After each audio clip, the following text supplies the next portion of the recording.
E aí pessoal, tudo bem? Aqui é o Rony, professor de Física. Neste vídeo, vamos abordar o estudo do momento linear na eletrodinâmica. Conforme vimos em boa parte dessa playlist, a terceira lei de Newton se aplica na eletrostática e na magnetostática. Na eletrostática, eu posso citar a lei de Coulomb, ou seja, a força de interação entre duas cargas elétricas pontuais em repouso em relação a um referencial inercial adotado. Se as cargas elétricas envolvidas possuem o mesmo sinal, a força é repulsiva. Agora, se as cargas elétricas envolvidas possuem sinais diferentes, a força é atrativa. Já na magnetostática, eu posso citar a força magnética de interação entre correntes elétricas estacionárias estabelecidas em fios retilíneos e longos. Se as correntes elétricas estabelecidas possuem a mesma direção e sentido, os fios se atraem. Agora, se as correntes elétricas estabelecidas possuem a mesma direção e sentidos opostos, os fios se repelem. E em ambos os casos, ambos os exemplos que eu acabo de citar, a terceira lei de Newton se aplica. A partir daqui, veremos que a terceira lei de Newton não se sustenta na eletrodinâmica. Com efeito, considere a figura ilustrada no quadro. Imagine uma carga pontual Q1 positiva se movendo na mesma direção e sentido do eixo X com velocidade v. E uma carga elétrica pontual Q2, também positiva, se movendo na mesma direção e sentido do eixo Y com velocidade v. A velocidade em questão é medida em certo instante t. Para dar sequência a essa análise, convém realizar aqui 4 observações. Primeira observação.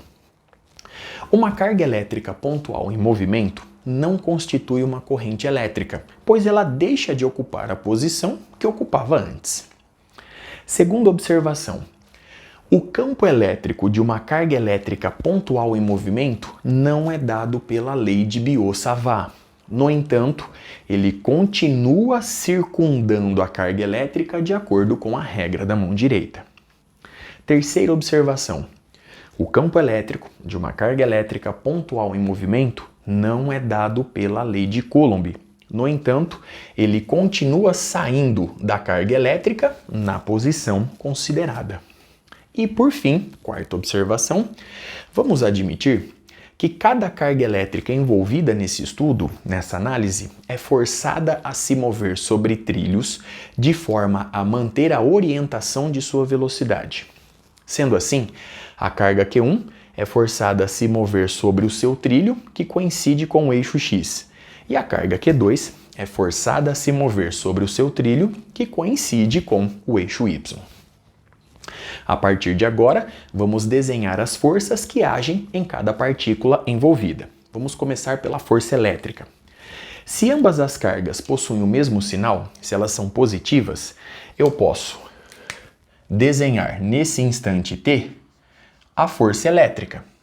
Sendo ela uma força repulsiva, eu posso desenhar na partícula de carga Q2 a força elétrica Fe2 e na partícula de carga Q1 a força elétrica F1. Então vamos lá. Aqui eu ilustro a força elétrica Fe2 e aqui a força elétrica Fe1. Muito bem? Vamos agora para a força magnética. Vamos recorrer inicialmente à regra da mão direita. Perceba que a partícula de carga Q1 se move nessa direção e sentido. Como o campo magnético circunda a partícula de carga Q1, pela regra da mão direita, eu posso afirmar tranquilamente que o campo magnético, devido ao movimento da partícula de carga Q1, está saindo do plano do quadro em direção aos seus olhos, portanto eu vou representá-lo por bolinha ponto. Então aqui nós temos o vetor campo magnético B1. Agora eu vou recorrer à regra da mão direita para desenhar a força magnética que age na partícula de carga Q2 devido à presença do campo magnético B1. Colocando a palma da mão na mesma direção e sentido do vetor velocidade e girando-a de encontro ao vetor B1, que está furando perpendicularmente o plano do quadro em direção aos seus olhos, vemos que a força magnética na partícula de carga Q2 atua na mesma direção e sentido do eixo X. Muito bem? Então aqui nós temos a força magnética Fm2. Vamos agora repetir esse raciocínio para desenhar a força magnética na partícula de carga Q1. Então vamos lá. Pela regra da mão direita, vemos que o campo magnético, devido à partícula de carga Q2, sai do plano do quadro do lado esquerdo e entra no plano do quadro do lado direito. Consequentemente, o vetor campo magnético B2 é representado por bolinha X. Vamos agora recorrer à regra da mão direita para desenhar a força magnética que age na partícula de carga Q1. Então, mais uma vez, coloque a palma da mão na mesma direção e sentido do vetor velocidade v e gire a sua mão de encontro ao vetor B2. Como ele fura perpendicularmente o plano do quadro para dentro, eu vou girar dessa forma a palma da minha mão, a partir do vetor v em direção ao vetor B2. Consequentemente, a força magnética atua nessa direção e sentido.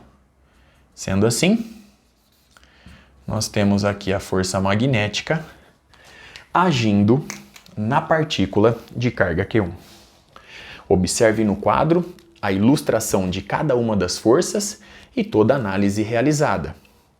A partir da figura, vemos facilmente que a intensidade da força resultante em cada partícula carregada é a mesma. No entanto, essas forças não possuem sentidos opostos, contrariando a terceira lei de Newton. Pela regra do paralelogramo nesse esboço, vemos que a força resultante na partícula de carga Q2 se encontra mais ou menos nessa região, ao passo que a força resultante na partícula de carga Q1 se encontra aproximadamente nessa região. Perceba mais uma vez que, embora a intensidade da força resultante em cada partícula carregada seja a mesma, tais forças não possuem sentidos opostos, contrariando a terceira lei de Newton. Agora, o princípio de conservação do momento linear se sustenta na anulação das forças internas trocadas entre as partículas que compõem o sistema. A anulação que decorre da terceira lei de Newton. Ora, se eu estou colocando em xeque a terceira lei de Newton na eletrodinâmica, eu acabo colocando em xeque, consequentemente, um dos princípios mais sagrados da física, o princípio de conservação do momento linear. Para resgatarmos, portanto, esse princípio, basta saber que os campos possuem momento linear, de forma que o momento linear perdido pelas cargas elétricas em movimento é adquirido pelos campos.